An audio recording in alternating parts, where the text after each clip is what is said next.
Okay, let's dive right into this. Getting a Kubernetes cluster up and running with a managed service takes, maybe 15 minutes? Deploying your first app takes maybe another 10, but actually running that cluster reliably in production without waking up to those dreaded 2 a.m. pager alerts, well, that is an entirely different discipline. Welcome to this explainer. Today we're taking a deep dive into the reality of Kubernetes in 2026. We're going to break down the exact best practices that separate a rock-solid, cost-efficient cluster from one that's just constantly teetering on the brink of failure. Now, what I found genuinely staggering in the data is this number right here, 96%.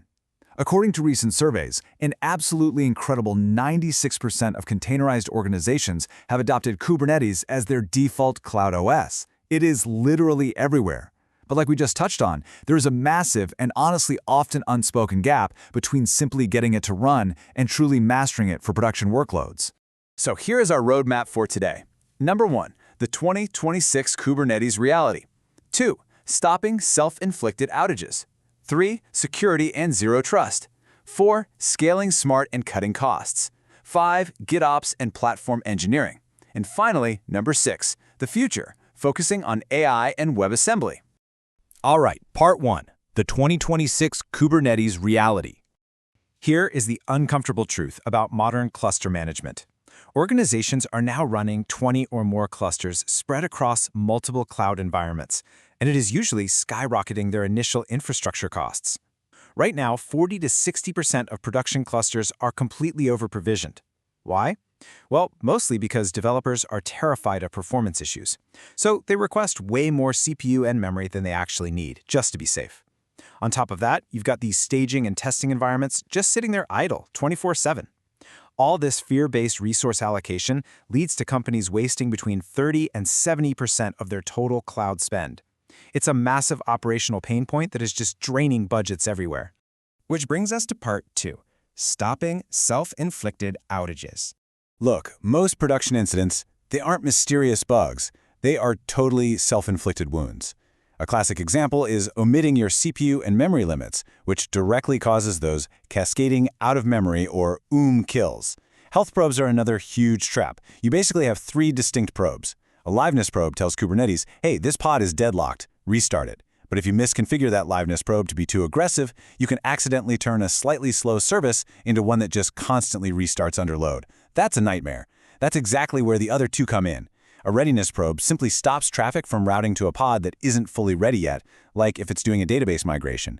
And the startup probe?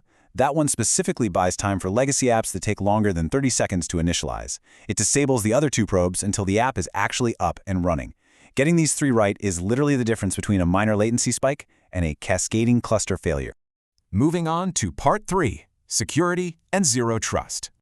Did you know 45% of security incidents in Kubernetes come from misconfigurations, not some sophisticated hacking group? It all comes down to mastering the principle of least privilege. Way too often, engineers take the path of least resistance and just assign cluster admin roles to an application to get it to work.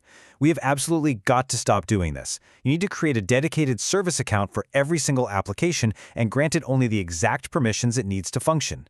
If that specific app gets compromised, well, you've severely limited the blast radius. Building on that idea, here is a super concrete defense-in-depth checklist. First, Docker-hardened images. Orgs are finally moving away from bloated base images to minimal, purpose-built containers. And get this, Docker just made over 1,000 hardened images completely free and open source. Using them can reduce your attack surface by up to 95%. Pretty incredible. Next up, eBPF and Cilium. These tools operate deep at the Linux kernel level, which means they don't add heavy sidecars to your apps. They give you amazing network visibility and let you enforce zero-trust network policies. Third, you've got to enforce pod security standards to strictly prevent any containers from running as root. And finally, external secrets management. Stop storing sensitive passwords in plain text. Just stop. Use tools like Vault or your cloud secret manager to sync secrets securely. All right, part 4, scaling smart and cutting costs. Now that the cluster is stable and secure, we have to talk about efficiency. To handle traffic spikes without bleeding money, you need to master this autoscaling triad. First, the horizontal pod autoscaler, or HPA. This scales the actual number of pod replicas. But the best practice now is to move beyond just scaling on CPU. You really want to use custom metrics, like active connections or queue depth. Second, the vertical pod autoscaler, or VPA. This one adjusts the memory and CPU limits of individual containers based on what they actually use. It's wildly powerful. But for safety and production, run it in off or initial mode so you can review its recommendations manually first. And lastly, the cluster autoscaler, which manages adding or removing the actual underlying hardware nodes. Just make sure you're using pod disruption budgets, or PDBs, so critical apps aren't accidentally killed when nodes shrink down. Combine all three, and your infrastructure stretches elastically when things get busy and shrinks down tight to save cash during quiet periods. And the results of that specific discipline are massive. By combining those autoscalers with continuous FinOps tools like KubeCost or OpenCost, teams are reliably reducing their Kubernetes spend by 30 to 40%. And honestly, the best part? They're achieving these savings while actually improving application performance, all because the resources are finally allocated correctly. Next up, Part 5, GitOps and Platform Engineering. As you add all these tools, complexity explodes. That's exactly why 55% of organizations have now adopted platform engineering. At the heart of these platforms is the automated GitOps loop. It is such a brilliant way to operate. Step 1, you push your desired cluster state to a Git repository. Git is your single source of truth. Step 2, an agent running in your cluster, something like Argo CD or Flux, constantly watches for any drift between the live cluster and your Git repo. Step 3, the agent automatically reconciles the live cluster to match Git. No more cowboy kubectl commands in a live terminal. Every single change is auditable, and rolling back a massive production outage, it's literally as simple as reverting a Git commit. When you abstract all that underlying infrastructure complexity away into a curated internal developer platform, the impact is just profound. Teams with mature platform engineering deploy 3.5 times more frequently than teams without it. Because they have self-service, golden paths to production, developer cognitive load drops by up to 50%. Devs actually get to focus on writing code, not fighting with infrastructure. Finally, Part 6, the future with AI and WebAssembly. Now that we've established the discipline for a healthy cluster, let's look at the workloads that are really defining 2026. Kubernetes is no longer just a general-purpose orchestrator. It is completely transformed into a first-class AI runtime. A massive 58% of organizations are already running AI workloads right on Kubernetes.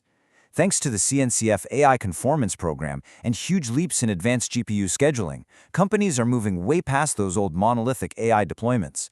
They're building highly sophisticated, multi-agent AI systems, all orchestrated seamlessly by Kubernetes. And right alongside AI is the meteoric rise of WebAssembly, or WASM, on the server. Think about it. Traditional containers usually have around a 360 megabyte footprint. They include a full OS layer and take seconds to start. WASM modules, they are tiny. We're talking around a 5 megabyte footprint. They are highly sandboxed by default and can start in mere milliseconds. Using tools like SpinKube, you can run these WASM workloads directly on your Kubernetes nodes. Now, it's not going to replace traditional containers for everything, for sure, but for edge computing, lightweight data processing, and serverless setups where instant cold starts are critical, WASM is an absolute game changer. So we've covered a lot of ground today, which brings me to a final question for you. Is your cluster a source of confidence, or is it a source of anxiety? Kubernetes gives us some incredible tools, but it's the discipline of using them correctly that actually matters.